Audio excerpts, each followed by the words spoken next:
I'm Kieryn. And I'm Eve. This is Kitchen Table Cult. We're two quiverful escapees talk about our experiences in the cultish underbelly of the religious right.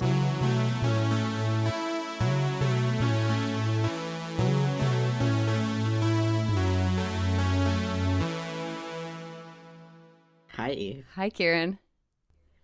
It's been like a year since we last did this. It's fine. We didn't miss much, though.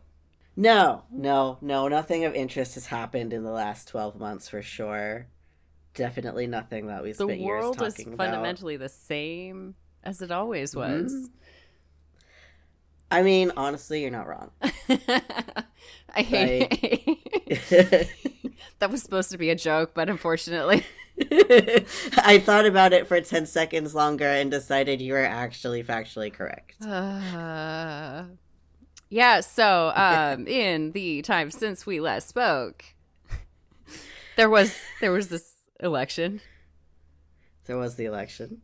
Project 2025 is well on its way to being over halfway implemented, or in the works of being implemented. How weird is it? We spent so much time thinking about this, talking about this, that like it's old news and everybody knows what it is. Yeah, it's weird. It's weird and also a little bit frustrating because it's still news and it's still happening, and all of our like stopgaps, all the things that were supposed to stop it from happening, just like collapsed under the weight of having to maybe do their one job that we elected them to do. It's a little infuriating, but also it is nice to know that so many people are on the same page now. Like, we don't have to talk about it like it's new and groundbreaking, because it's not. Yeah. No, I feel good about what we called it. Yes, other people are on this beat. That has just continued to be fine. Yes. You guys are doing great.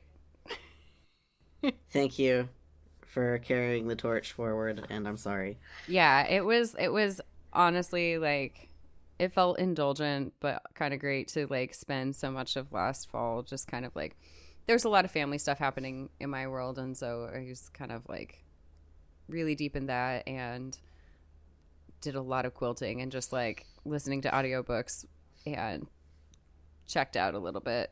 Not like really checked out, but like not having to like prepare for these recording sessions and like be so on top of it all was a little nice. It was nice to not have to wake up and read the news immediately to find out what happened while I was asleep and figure out if we needed to cover it in an episode or not. Yeah, you could just read the news and scream into your coffee. Exactly. It was so much nicer. But no, I started school again because I realized that I cannot get a job in Germany without an education. And wait, you were educationally neglected?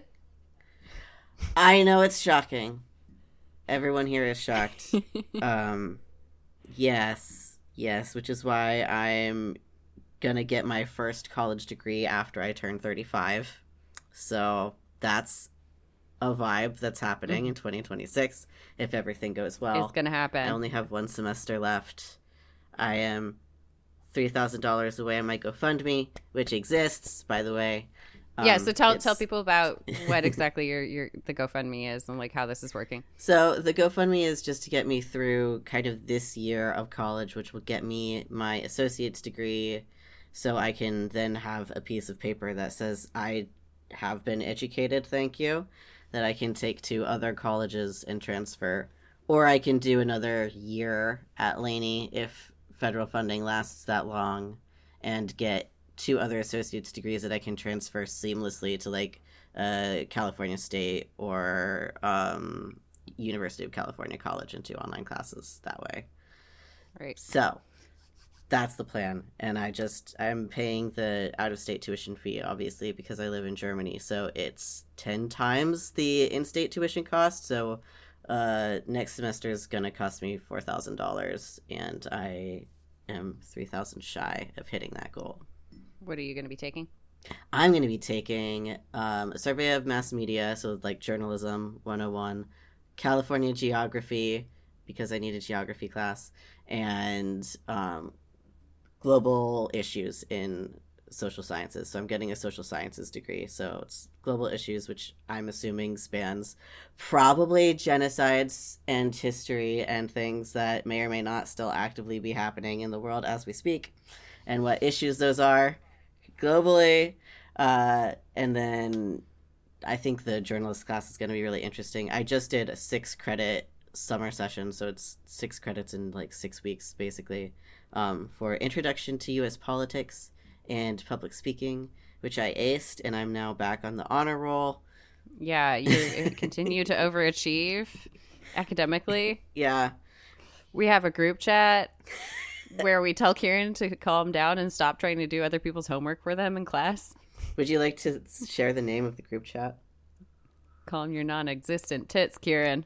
It's the Did best. I name it? Yes. Yes. It's the best group chat name for this, actually. Because I go every single time because I know exactly what everyone in the group chat is going to tell me. That's why I'm there. I'm there to be told to stop. Get yourself a group chat that tells you to chill the fuck out and Kieran's stop. like, the professor hasn't updated Canva yet. It's 3 weeks until the class starts. I want to know what my homework is so I can get going. And we're all like, go fucking knit or something.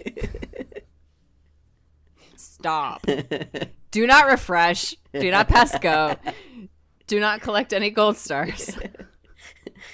Everyone keeps telling me to half-ass my homework, and I don't understand what this means functionally. Yeah. If you half-assed, you would get an A-. That would be terrible. I already...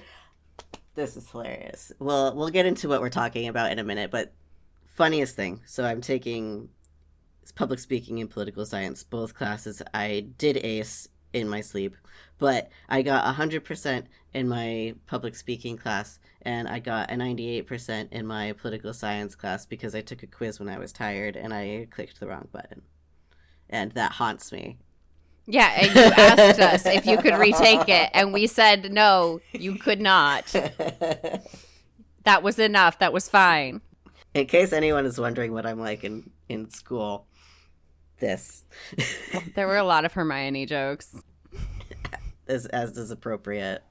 Well, okay, but that's not actually what we're here to talk about. No. You have been doing some other things. You were doing some other things when we were finishing up recording last year. You had some extracurricular adventures that we couldn't talk about, and now we can talk about them. Yes. So, how does it feel to be in season 2 of Shiny Happy People? It feels great. I was really excited. I mean, we had Corey on the show like ages ago to talk about Shiny Happy People 1, which you were in, and like I already knew ahead of time that if there was going to be a season 2, I was going to be involved because I was going to be involved with season 1, but I was in blue card purgatory, so I couldn't. So I knew I was on deck for season 2. So when Corey reached out and was like, "Hey, we're doing season 2. Are you available?" I was like, "Hell yes, I'm in." So did some super secret filming about it last year that I couldn't talk about, and now it's happening, and I feel really good about it. I have a really small part for the 5-hour interview that I was in, but it's still, I'm really glad with where they fit me. I feel like I bring a lot of the themes of Christian nationalism and the Convention of States together and make that point really clearly and strongly. And the discussion that I've been seeing online outside of the kind of people having feelings about Team Mania, but when people are putting together that this religion and religious experience infiltrated and laid the groundwork for where we are politically, and people are having that light bulb moment, that's what I wanted to happen. That's exactly the conversation I wanted to spark. So I feel really good and really accomplished about it. And I feel like Corey and the team did a really good job of making sure that that was the connection people were able to make. It's got to be weird having filmed that with so much of a sense of urgency and not knowing how the election would pan out, and then to have it be where we are now and to have this be coming out the way it is. Does it feel a little like old news given there's so much else going on, or does it feel like it's still really like relevant? Are you seeing a lot of people like engaging with it? I feel like it's still mostly relevant. Like a little bit, it kind of feels like old news because, like, yes, like this obviously was filmed The before the pace election of everything happened. since Yeah, then, so yeah, it's sort of globally. some stuff globally is like, oh yeah, like we talked about how there were like only 15 states or so needed in the Convention of States, like to call for it was maybe 19. So we gave a number in the series that has now changed, and there are even less states that are needed to call because the more states in the intervening like 9 months have passed these resolutions. So some of the specific numbers are a little bit outdated, but it's still very pertinent. And I'm really, really glad that they decided to go with the Convention of States and kind of broader Christian nationalism than focus specifically on Project 2025, which would have been very tempting to do because Mm-hmm. so much of that has been implemented already and none of it obviously was implemented before, so it would have been very hard to make that be a kind of evergreen topic as much as like those were the conversations that were happening in the broader general discourse at the time is what is Project 2025. So it would have made sense for them to want to carry it over if they had gone there. For those who, we've covered this before. You wrote your Prism piece about it, but TLDR, for those who need a quick refresher, Convention of States and why that was what you were brought in to talk about. Yes.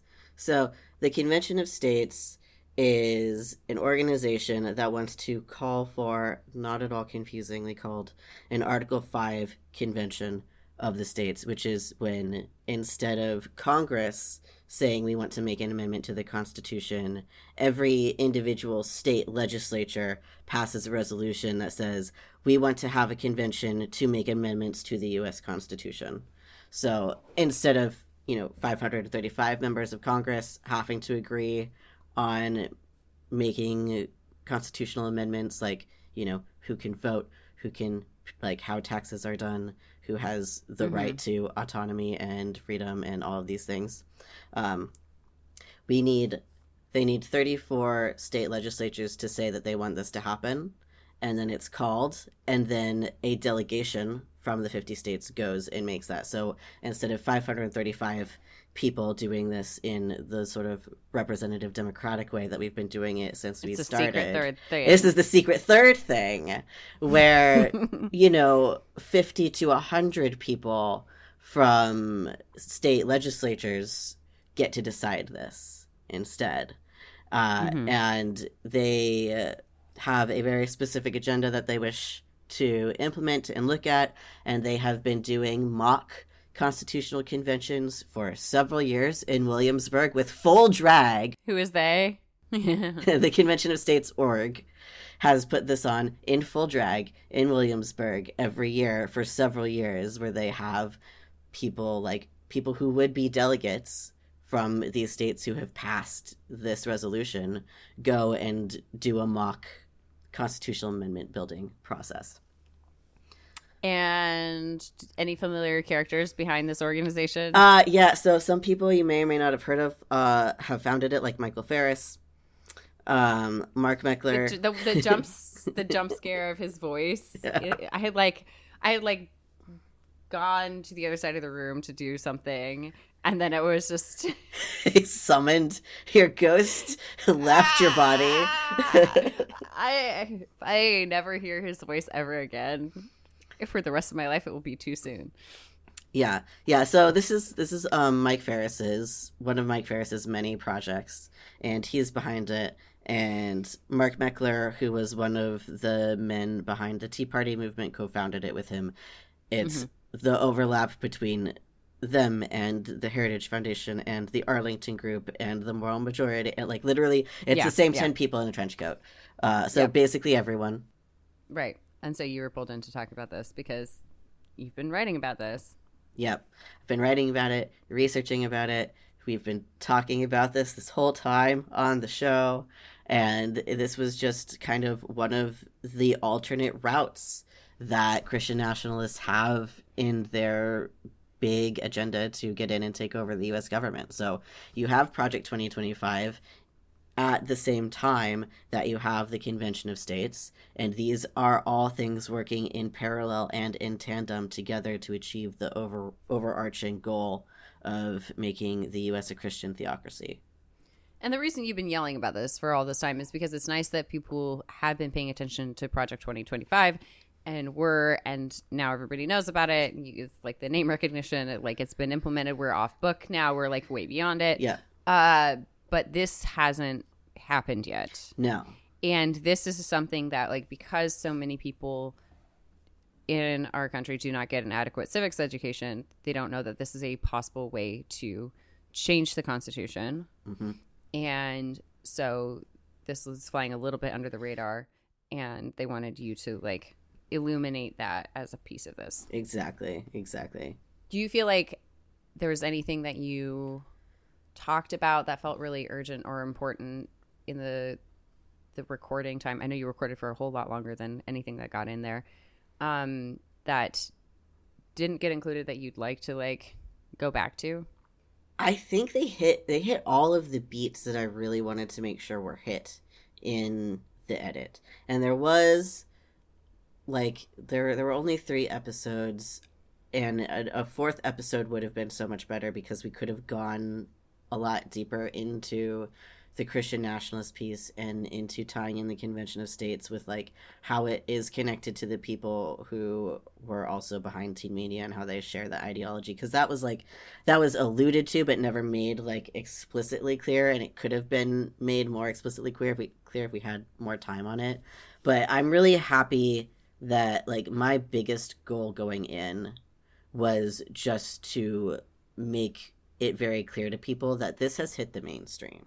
This is not a niche thing. Like, Christian nationalism is here. It is happening now. And I think we really, really, they managed to hit that at the end in a really powerful way, which is what I was hoping. Yeah, same kind of clarion call as last time. Mm-hmm. Right, exactly. Which is exactly what I think they wanted to go for and to spark and to just really drive the point home that, like, you have probably experienced this. If you grew up at a church of any kind in the late 90s and early 2000s and went to youth group, you brushed elbows with this shit, and you didn't know how deep it went, but it's running the government now. Mm-hmm. Yeah, I think Acquire the Fire was a lot more mainstream than anything with the ATI Quiverful stuff. Mm-hmm. I'm getting a lot of people who are like, oh shit, I didn't realize, like, that one thing I went to was, like, part of this whole other thing. Yes, I've gotten several of those DMs as well from people who are like, oh, I went to that concert thing and, like, I didn't do anything after that, but I didn't realize all these things are connected. And I was just, like, cackling with my Charlie Day style map in the background, just like, yes, I know. Oh, yes. The string map. Your experience with filming, there's some fun, like, behind the scenes things. There was this day that I got this text from you where you were like, I'm not allowed to tell you this, but guess who I just saw? And I might have been screaming and stomping around the house, losing my mind for like 2 days about this. So, spill the tea, Kieryn. Yeah. So, it was really, really fun filming. I have dabbled in filmmaking before, so on that level, I was already hyped to be on a set and see what it looked like with a full, real professional production crew. But I get into the hotel, and Corey walks in with another person who I walked by wondering if I was gonna recognize Corey. I didn't recognize Corey right off the bat, but I recognized the man who was beside her, and I walk by and I stop and I do a double take and my jaw drops, and it's Josh fucking Harris. And I was just like, holy shit. And then Corey introduces herself and introduces Josh. I was like, of course I know who you are. I read your book. And he was like, I'm so sorry. I was like, it's okay. It's fine. I'm over it now. But yes, I know who you are. Yes, you have a public apology tour to do forever. Good. Lead with that. Yeah, yeah. So yeah, and then like I check in and we all wind up meeting somewhere downstairs for dinner, and Josh Harris and Amy and Dylan are at the table with me along with the crew. And we had a really lovely time actually, and I am really happy that I got to like meet Josh and meet Amy and Dylan and had very like meaningful conversations with them that I think we all learned and grew from. And Josh is very fun to drink whiskey with, and I had cigarillos with Dylan and Amy on like the balcony, and I just sort of gave them the rundown of like how to talk to trans people and how to not be weird at trans people. And they were super lovely and curious, and I got to answer all of the like questions that are inappropriate to ask unless you know that the person you're asking them to is a safe person. So I was really, really pleased. Yeah, because you're just sitting there inviting it. Yeah, exactly. I was very explicit, like, I don't mind answering this question for you. Also, don't go talk to don't ask another trans person this question. But yeah. it was super great and lovely. And I understand why people are having feelings about all three of them being in the show. And that's obviously not a decision that I got to make, but I am glad that I got the opportunity to like have those conversations with them. Mm-hmm. Yeah, it's always such an interesting thing with documentaries. Like you never know what got cut. Like there could have been like, these moments that like I know there's a lot of people from the Sovereign Grace Ministries world who are really pissed that he's getting airtime, really triggered because they thought they were going to watch something about Acquire the Fire, and then jump scare, my personal trauma, right? Bingo card, showing up here. Yeah, it I'm sure there's like a lot that was cut, but then there's like the other side of it is like, I'm getting texts from people who don't know who he is and are like, this feels like it's supposed to be a big deal that he's included, but like I don't get why. Mm-hmm, mm-hmm. And so it's interesting because it's like both like not enough and too much. Yeah. For like the two different kinds of people watching this. It's a very and that's a hard line to walk because like a lot of this is going to be watched by people who really don't know this world, mm-hmm. and they need the 101 and the really like top level like explainer. And then there's people who are watching it trying to like get some sort of like finally mainstream media is talking about my trauma, like let me feel represented and like healed by this. And it's never quite going to be as satisfying as as you want it to be. Right. Well, and like that's not a job that any documentary is going to be able to do unless it's a documentary you're making for yourself, for your own like catharsis. Like, because a documentary needs to reach a broader audience than just you and your own particular set of like needing to heal, because we all heal differently. We all need different things, right? Mm-hmm. So it's very hard for that. If you're going to watch Shiny Happy People thinking you're going to get some kind of catharsis out of it, I would ask your like why that's what you're looking for, and also like is there a better way that you can find that, because Shiny Happy People is not going to give that to you necessarily in the way that you want it. Like there will be some catharsis, but its point is not by survivors for healing. Its point is these are people who survived terrible stuff. You probably also were adjacent to this. Also, this terrible stuff is running the government now. Yeah, I think there's also an element of like the satisfaction of watching the mainstream be appropriately shocked. Mm-hmm.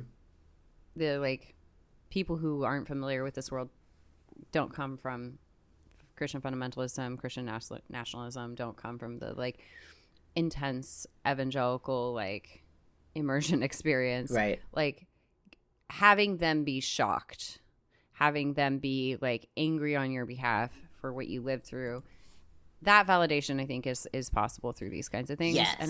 And I would, for people who are looking for those conversations, like where are you seeing the discourse show up? Like, are people talking about this on Reddit? Are they on Blue Sky? Like, where are people, like, if you're looking to, like, see proper outrage from people who've watched the show, where is that showing up? I've mostly seen Reddit be the most talkative about it, and like early on people were making the most interesting Christian nationalist connections, which I was all here about, and then people have just sort of been sort of angry that Josh or Amy or Dylan were in it, or that it didn't go far enough in certain things, or that they didn't talk about other other things. So Reddit is really the place for that, but there's also a lot of like good solid, like, I had no idea this was happening, what even is this. My favorite is the Redditors who aren't from the US being like, what are you drinking over there? What is in your water? What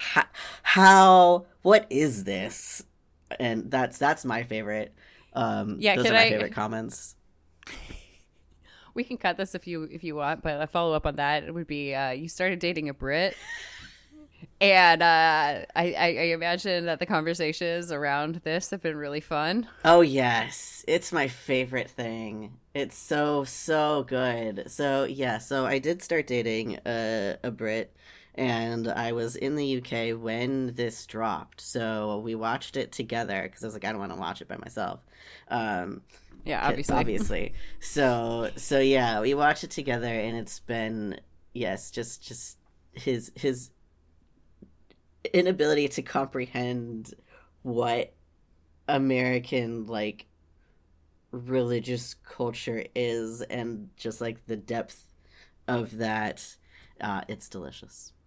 It's great. It's lovely. And just because like it just feels very validating. It does. It feels very. It's so nice to see someone like short circuit their brain trying to comprehend what like was too liberal for my family, because like, you know, youth groups obviously bad. There's public schoolers who go there. Electric guitar, right? Yeah. Still like a large part of mainstream American culture that is so very polarizing, and explains a lot of why the US is like it is today. And one of the things that like we keep kind of coming like circling around talking about is just like how like when the US and the UK have been faced with similar like circumstances and choices, the US always kind of goes for like actively choosing violence.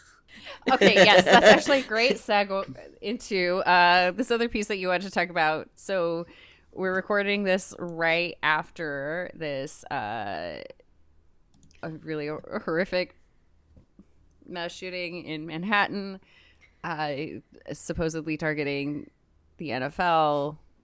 Allegedly. Got another evil corporation CEO in this, you know, along the way. He got astray. What is the response that you're seeing that is fascinating you right now? Yeah, so I turned on Convention of States and Article 5 convention alerts on my Google alerts after the episode drop, and this morning I got one, and I'm gonna read off the screenshot that I took because I was just beside myself with it.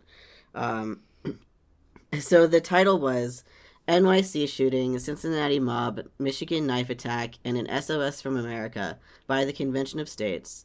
And the little blurb after that was, the rise in violence partially bespeaks our hostile political climate, which can be diffused by calling an Article 5 convention. Can you please make this really clear for me? Because how does this make... How does solving gun violence... What? That's exactly the reaction I had this morning, which is why I sent the picture to the group chat. They are saying that mass violence will be fixed by calling the Convention of States. Right.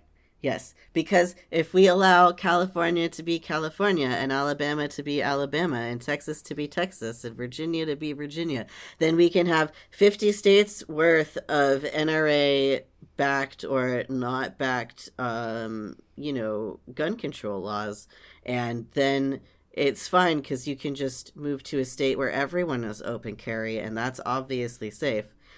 I'm guessing. Because their whole thing is they just want to make amendments to the Constitution. And the amendments that they say they want, which I don't believe, but they say they want term limits, they want to do better, like, budgeting stuff, and rein in the federal government so it can't control the states. They basically want pure federalism, which, like, the Federalist Society backs this organization. It's everyone is connected.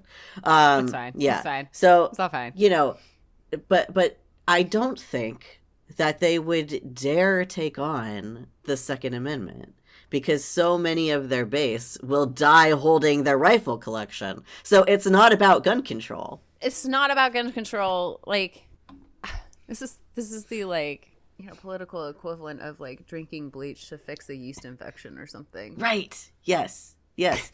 Yes. And it's so bizarre because, and I read the article, and the article does not even explain how a constitutional convention would solve the violence issue that we have. They're just like, but this will fix it because then states get to decide things. And I'm like, that doesn't, this blog needs a better editor. There's like an ocean of gap in the logic between point A and point B, and I'm gonna need you to build me, like, something to bridge that gap, because it's not there. Didn't. No. They're just like, obviously. It's like, so something else is going on in your life. Cool. Let me talk about what I want to talk about. Yeah. Exactly. Did you hear about the shootings? Yeah, that's too bad. Did you know we could amend the Constitution in a funny way that we've never done before? Nice talking about what you had for dinner. Do you want to talk about the Convention of States again? Yeah. No. My other fun thing about the Convention of States in the last week is, like, the day after Shiny Happy People 2 dropped, they cut out my clip where I'm, like, the clip where the Convention of States is named specifically, where I'm in, and they wrote a whole article about how Amazon is attacking them. They being? The Convention of States organization. Good. Yeah. So we can put that in the show notes. Yeah. Mark Meckler wrote it this time, so the co-founder. Aww. I'm a little sad that I didn't get a Mike Ferris hit piece, but I think it's only a matter of time before they realize that I also wrote the Prism article, and I'm in the clip quoting their website. To keep your name out of his mouth, but I just want them to pay me more rent for the space I'm taking up in their heads. Any other salacious behind the scenes tidbits you want to share before we wrap up here? I don't have anything super salacious other than I got the coolest room. And the reason I got the coolest room is because the production crew reached out to me and was like, so we want people to feel comfortable in the space that we're interviewing them in. What makes you feel comfortable? What's your house decorated like? And I sent them a picture of my living room wall covered in art that I've made.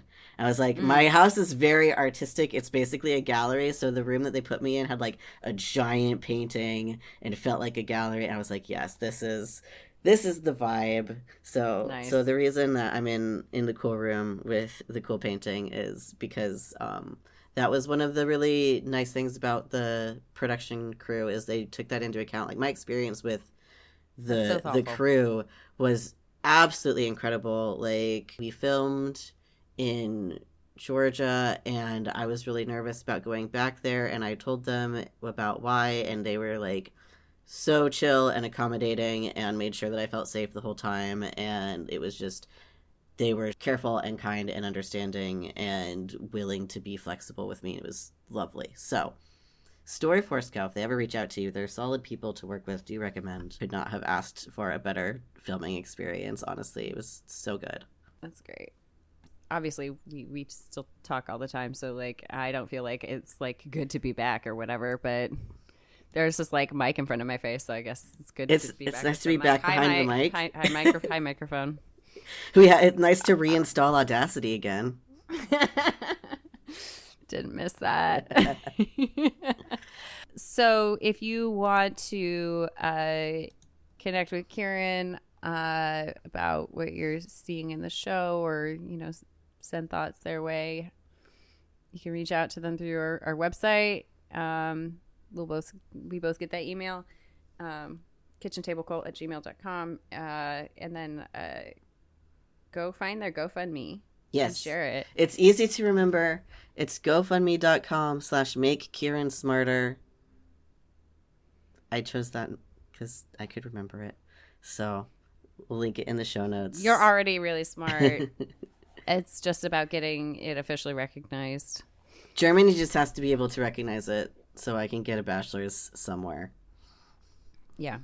Yeah. Yeah. So we're gonna get you through college.